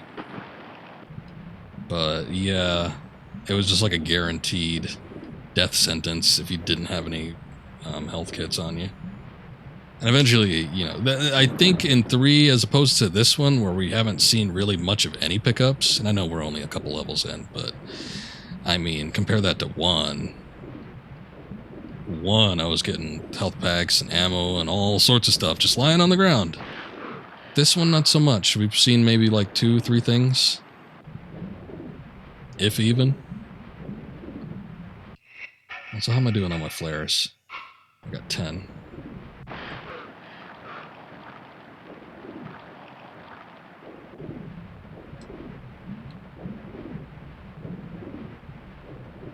All in all, 2 is starting to feel more like a survival horror. You gotta conserve your ammo, you gotta conserve your flares, you gotta conserve your health kits. Oh, look.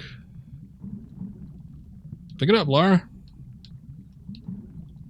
Pick it up! What are you doing? I had to think about it for a second. Ah, shit. Oh, no.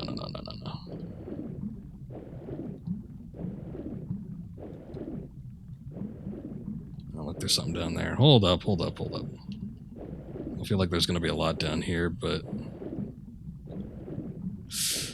not going to have the time.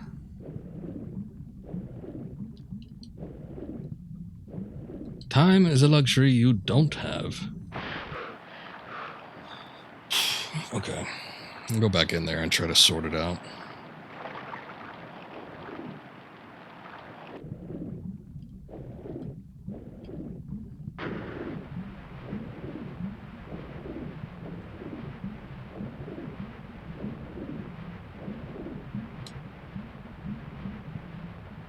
Okay, I think those are grenades. Is that it then? There's that passage up there, but... oh, wait. I just saw that in the corner of my eye. There we go. Ah.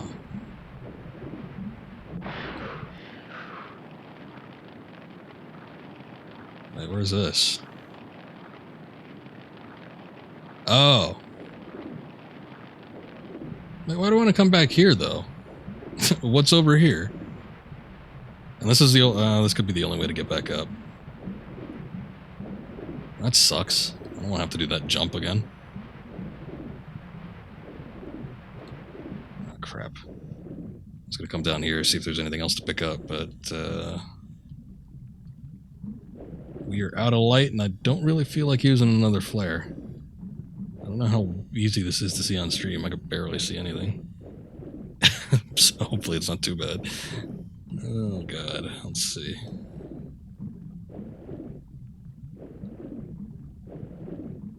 There we go. I think I remember completely optional shotgun shells hitting a spike pit crawl space so hard. Past some boulders. Might have been just child bad.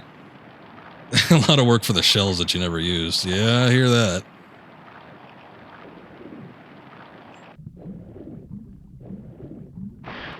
With me, it's like I get so... I mean, not all the time. I'll take liberties. But... yeah, when it comes to conserving things like ammunition, I start to freak out about it a little bit. Like you were talking about, you were playing the game with your sister, and she would, like, only save... or want to save, like, at the beginning of each level. In similar vein to that, like, I would never want to use any of the ammunition for stuff I picked up. So, like, I'd get it, it'd be like, alright, cool. I have this as a just in case, but that just in case I felt never came. So I'd always end up using the pistols, which probably cost me more in the long run. I feel like in this game, you want to eliminate enemies as quickly as possible to avoid losing out on the health. But, yeah, it's nature of the beast. You gotta plan accordingly, I guess. Part of the fun of the game, right? Yeah, look, we can get back in here fine. No problems here. My only thing is, what the hell do we do now? I feel like...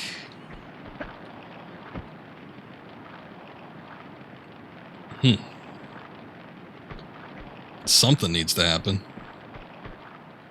It's just a matter of what.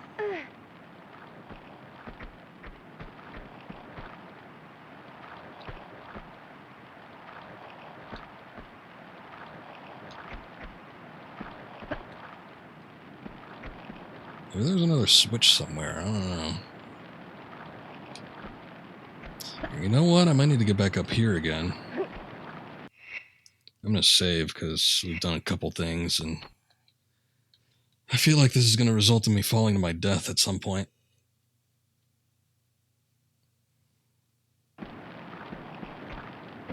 Whoops.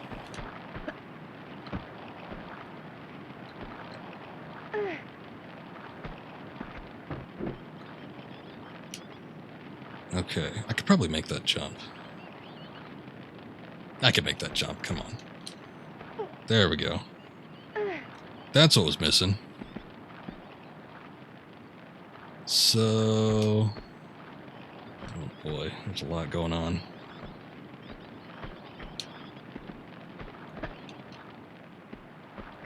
This is closest, let's see what's going on. You can play in the extra chapters in Hexen helped you with... that it became... not, well, you run out of ammo, but... and you use it now so you live to get more. Oh, yeah. You kind of have to change your principles a little bit, right? It's like, it becomes a necessity at some point. And I guess not a whole lot of games will make you feel that. Sometimes with some of the older, like, Resident Evils and such, I feel like in those cases... Hexen, I don't remember too well. Of course, I never beat it either. I do own it. Played it a handful of times. But... yeah, I can definitely see that becoming the case. It's like, it becomes a necessity at some point. Like, you gotta start using your heavy hitters just so you can keep going. I heard them rats in the distance. Don't exactly need to get out the heavy weaponry for this, but they do need to die.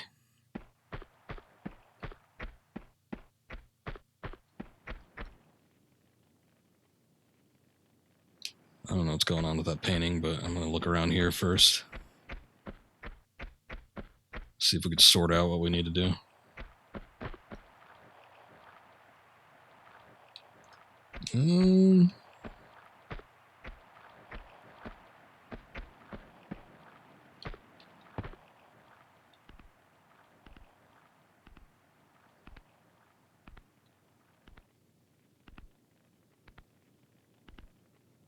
Damn. I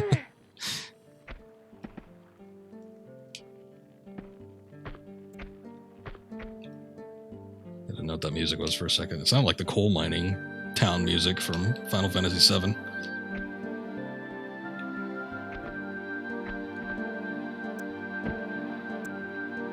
Oh. What a shame. Oh, crap. The music was working fine before. And now we just have skipping.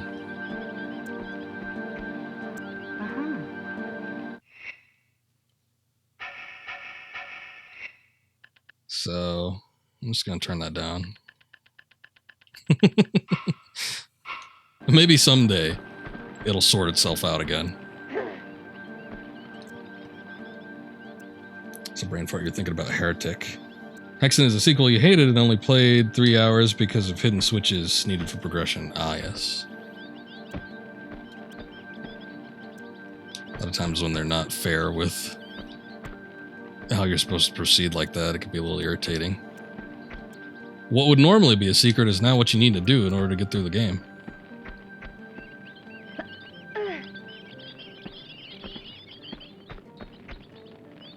I never liked looking for secrets in Doom clones. Not a big fan of humping walls.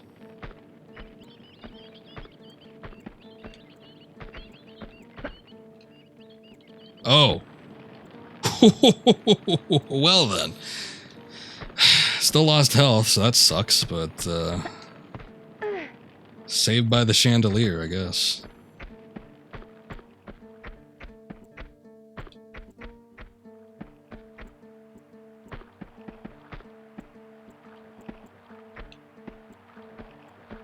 Yeah, that was close.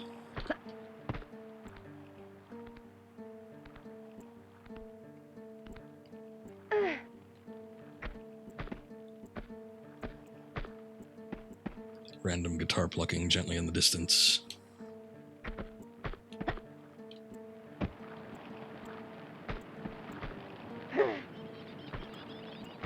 It's like there was all that talk about the original Tomb Raider soundtrack, and it's like, you got a week to make all these songs. And the composer's like, all right, fine.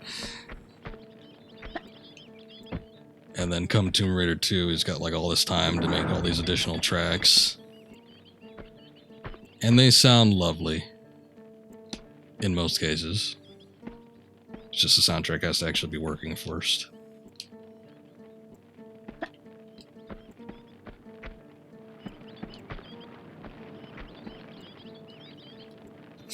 Okay, so it changed the level.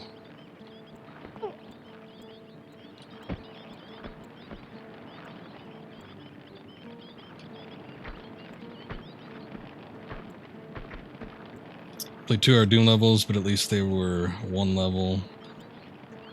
Problem with Hexen is that 7 levels, and the Switch could open up a path in any of them. No indication. It just kills your spirit. Kills the will to play.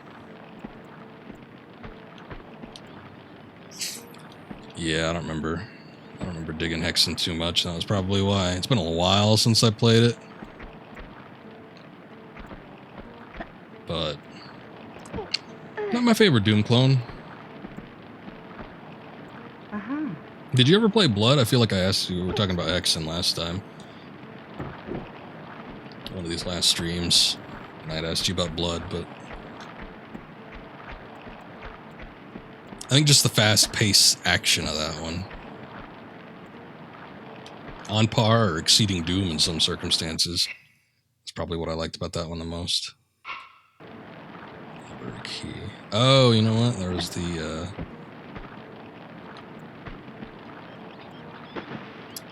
Only place I could think of that had a keyhole was in here.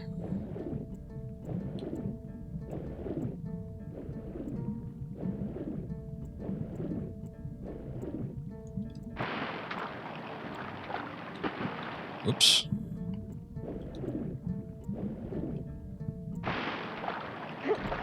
Speaking of blood, I got a little bit of a bloody nose. I guess it's a little dry.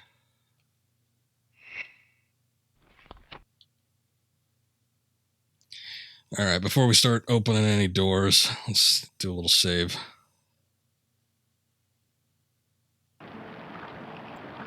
Own it, play it someday.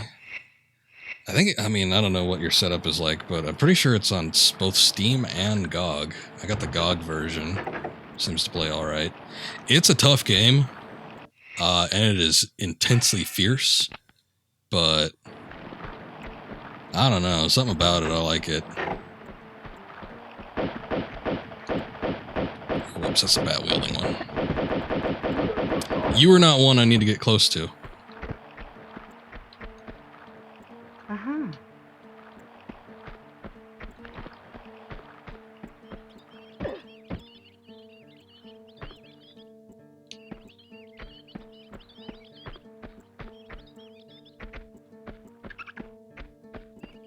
Rats.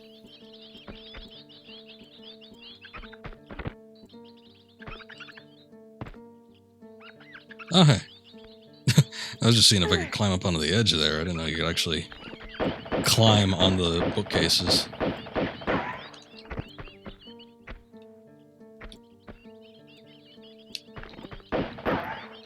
Okay, I don't think those are breakable windows.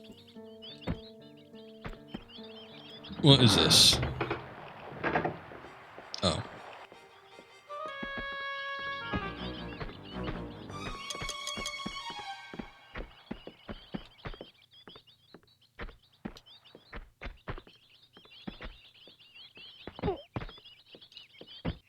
Yeah, I probably should pull out a different weapon. What do we got? 8 shells. Alright, we got plenty of ammo for the auto.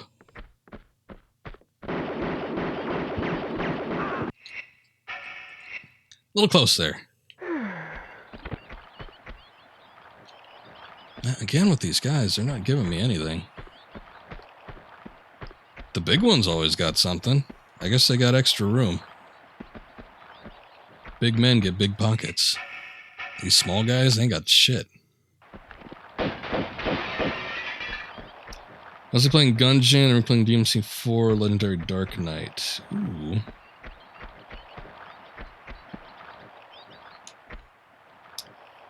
I just beat all of those. I mean, not on any legendary, but usually if I do decide to attempt any harder difficulties, it's going to take me a while before I feel like getting back around to it. If I beat a game once, it's going to be a while before I return to it. But one of these days, I'd probably like to give that a try. 4 was something else, though, I gotta tell you. That one, by the end of it, that might have been my favorite gameplay out of all of them. I didn't like, you know, having to reuse some of the levels and all that. You know, it was kind of obvious. As with most other Devil May Cry games, they just got cut short on time. But boy, the gameplay in that one was good. Surprisingly, if I was gonna do another one, I'd either do 4 or I'd do DMC. Either one of those, I think I'd probably pick up again. I got the what's it, the definitive edition or whatever for PS4. I gave that one a little try. Still haven't played it all the way through, but again, it's another one that's got a smooth gameplay experience. That story was something else. We sure had our laughs. But let's see. Hate some of the enemies Dante fights, but it's so fun to play. See, that's what I'm saying. By the end of the game, I mean, maybe Nero was the same. I remember thinking the gameplay was fine with Nero, but I remember by the time you got to Dante, I was like reaching like euphoric levels of gameplay. Like my brain had unlocked or something. And I didn't feel that with any of the other games. I'm not saying the other games weren't fun, But I didn't feel that with any of the other ones. And it's like when it came to 4, by the time I got to playing as Dante, yeah, there was just something about it. Very smooth combat. Oops. Oh, okay. There's water down there anyway.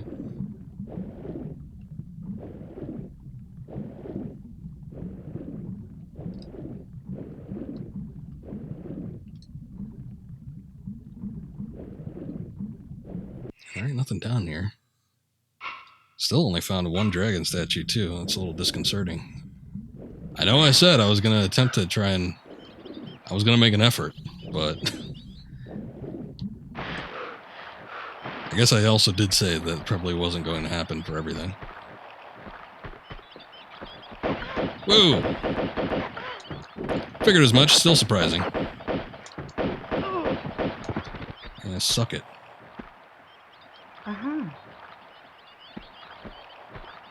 There we go. What is that? It looks like a tin can opener. Detonator key. Okay. Oh, wait. Did it say TNT? It looks like it says TNI. I think it's supposed to say TNT.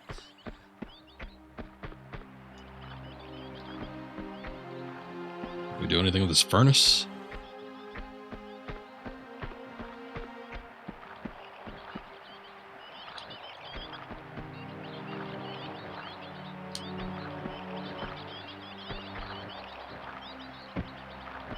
I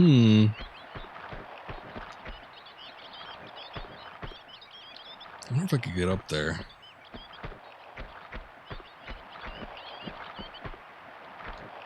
So it probably wouldn't be worth it in any case, but you never know. If you can get into weird spots, you probably can find some dragon statues.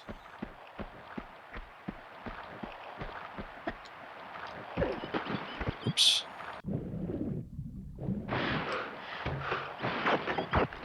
Ah, crap. Ah.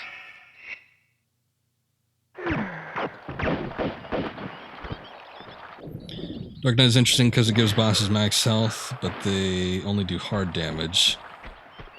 Hold up. I'll finish that once I find out where this guy's hiding. There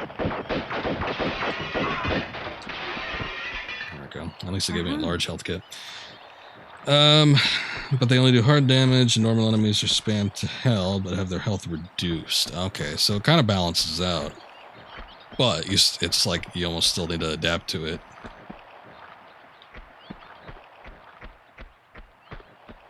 Whatever the case may be. Longer fights, maybe longer duration.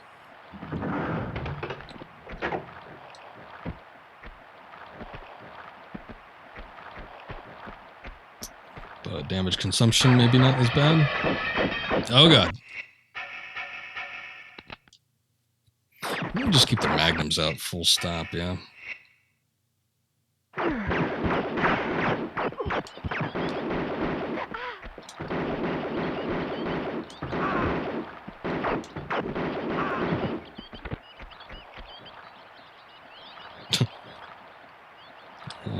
The shells are kind of caught in limbo.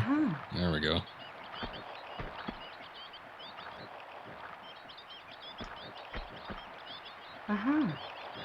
Some rooms are optional, really should be skipped when 30 frost spawn. Ew.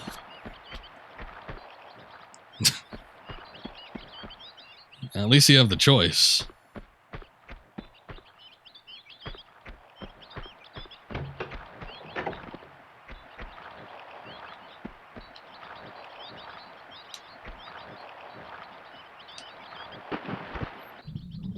Still need to get in the rest of the kind of beat 'em up games.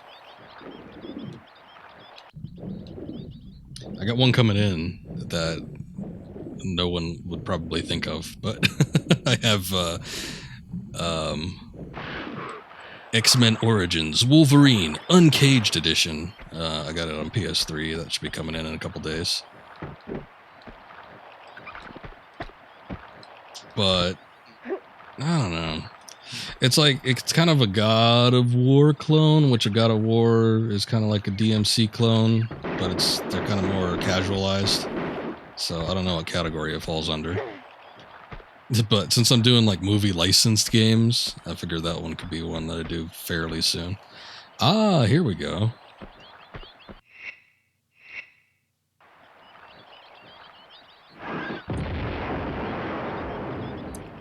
Already played every DMC game. 3. Oh shit, where's this guy coming from? All the way up there. Very cool, dude. Very cool.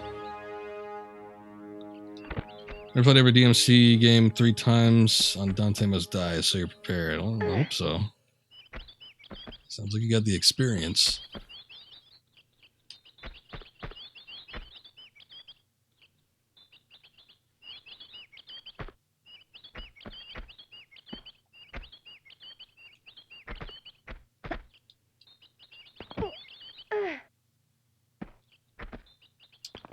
But at some point I was going to do Bayonetta, but I was thinking I'd do like Platinum games. Because we already got the worst one out of the way. Well, I say that, but there's probably worse. But Platinum and whatever they were beforehand. So like the Clover Studios and whatever the heck developed PN03, but I got that too. The game costs a pretty penny for being so not that great, but it's an interesting game. I'll give it that. I got it a decent deal for like $45, not including shipping and handling, which is probably an additional $5 maybe, so like $50 total. But I don't know. It was one of those Capcom 5 for the GameCube, and I felt like I should own it. I should probably stream it at some point, but it's a weird one, and it's not terribly easy. It's another one of those games. It's kind of like Tomb Raider a little bit, where you have to like really know the controls if you want to get through it easy enough, or at least have a more enjoyable time. Can't slack on that.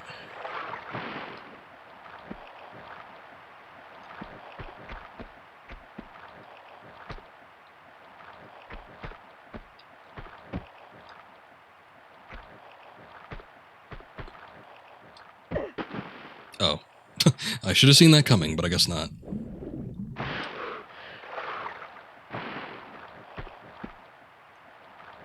So,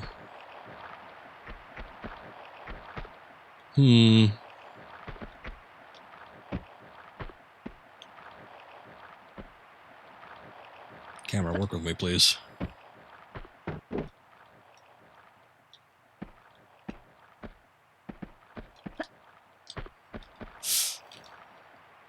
He's up there. Okay, so that's where we were. I don't think there's any chance of getting on that balcony.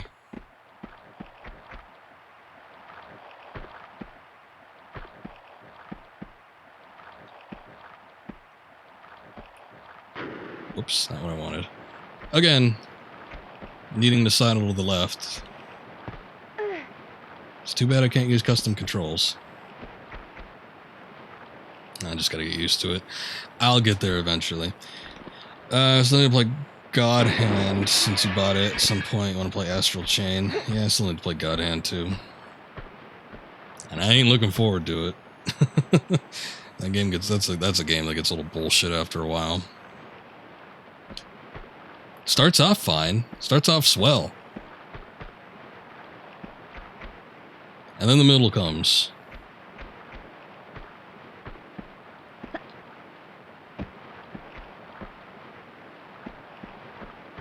I actually bought Bayo 2 last year with the intention of streaming it, but I haven't done it yet. I don't know what I want to do first. I really don't. I don't know if, I mean, obviously if I did the Bayonetta games, I'd start with the first one, but I don't know if I want to do the Bayonetta games first or if I want to do something else.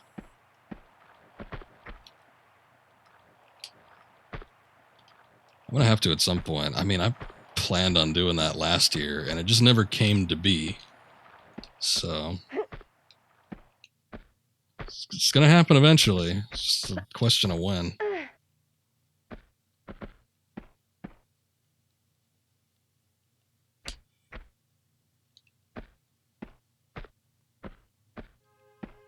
Yeah, I am not seeing any of this stuff. Unless it's over there. I mean, but even still, we're missing, well, yeah, we're missing 2 dragon statues. This is a big level, too.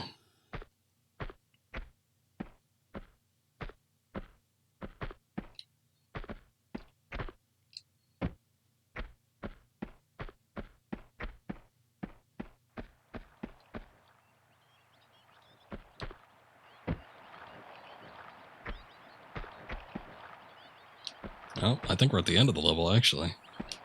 Well, shoot. I wonder if I should go back.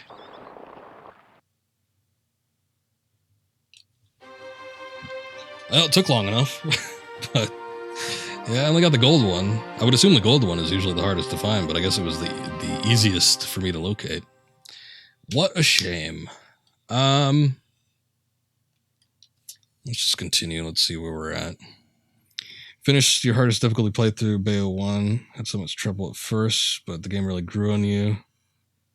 Tried the Bloody Palace equivalent, but gave up that stuff. Too hard. It's sort of so close to a DMC game that you kind of want to play it like that. And I mean, you can still essentially sort of play it like that, but there's a slight finite difference in the controls where it makes all the difference playing it a different way, or how it's supposed to be played. So I think it's another one of those cases where once you get used to the controls and the dodging and the holding down the attack button and, you know, all that kind of stuff, your combos, your different weapons, find one that works for you better than most, find a good balance with 2 that you could swap between. It's like, then you start getting a feel for it, and then it becomes much more enjoyable. But I think especially with me the first time around, I remember trying to play it like other, you know, games in that particular genre, and it wasn't clicking right at first. Ended up getting it eventually. Much, like I said, much more enjoyable playthrough. Also, we are on the Opera House, which I think is the level that I gave up on this game at. So this should be interesting. I have almost this kind of lingering feeling like I should go back and see if I could try to find those dragon statues, which I think I'm probably going to do, but I'm not going to do it right now. We've been going for a couple hours and it's work night, so we're going to end up calling it here.